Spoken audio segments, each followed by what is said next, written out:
gak sih merasakan kecewa sama seseorang? Marah, kesel sama orang teh, kecewa aja sama orang. Itu karena kita terlalu berharap kepada makhluk, kepada manusia.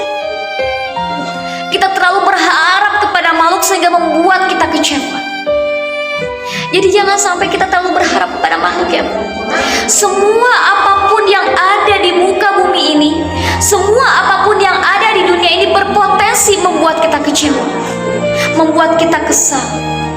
Tapi ketika kita berharap kepada Allah, tidak akan kita merasakan kekecewaan. Justru kebahagiaan dan ketenangan Bu yang kita rasakan, yaitu orang-orang yang beriman dan hati mereka menjadi tenang, damai, bahagia ketika mengingat Allah. Dan ingatlah, hanya dengan mengingat Allah hati kita menjadi bahagia, menjadi tentram, menjadi tenang. Itu terlalu berharap kepada makhluk, itu akan membuat kita kecewa. Terlalu berharap sama suami, terlalu berharap sama seseorang, membuat kita kecewa. Tentu kita nggak mau ya Bu ya, punya perasaan atau pikiran yang mengganggu kita ini. Syekh Ibnu Athaillah As-Sakandari berkata, jangan mengadu atau meminta sesuatu kebutuhan atau hajat selain kepada Allah, sebab Ia sendiri yang memberi dan menurunkan kebutuhan itu kepadamu. Karena Allah aja, hanya Allah yang memberikan kebutuhan untuk kita semua. Berharap kepada Allah. Kalau kita berharap kepada Allah, Allah justru Allah yang maha karim, Allah yang maha dermawan. Allah akan pasti memberikan kenikmatan-kenikmatan yang luar biasa untuk kita. Siapa sih yang dapat menyingkirkan ujian-ujian yang kita hadapi? Hanya Allah, karena Allah yang memegang ujian itu.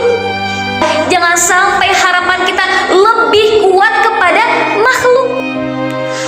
Dalam sebuah hadis qudsi dikatakan, Allah Subhanahu wa taala berfirman. Hadis qudsi itu apa Ibu-ibu? Hadis qudsi adalah firman Allah yang Allah sampaikan kepada baginda Nabi Muhammad SAW melalui mimpi. Itu hadis qudsi. Allah Subhanahu wa taala berfirman, demi kemuliaanku dan kebesaranku dan kemurahanku dan ketinggian kedudukanku di atas arasy, aku akan mematahkan harapan orang-orang yang berharap selain daripada kepadaku dengan sebuah kekecewaan. Benar ya? Ketika kita berharap kepada manusia, ya Allah, yang ada kecewa, yang ada bikin sedih, Allah akan mematahkan harapan seseorang yang lebih berharap selain daripada Allah dengan sebuah kekecewaan, sebuah perasaan sedih, marah. Itu akan terjadi ketika kita berharap kepada makhluk.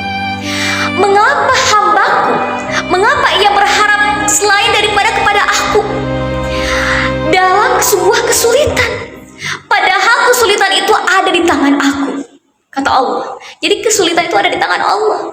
Jadi kalau kita punya kesulitan, minta sama Allah, minta pertolongan kepada Allah, bukan kepada makhluk. Kita mengetuk pintu-pintu makhluk Allah, dan pintu-pintu itu ternyata tertutup, dan hanyalah pintu aku yang terbuka, yang di atas langit itu begitu banyak para malaikat yang bertasbih kepadaku tanpa henti.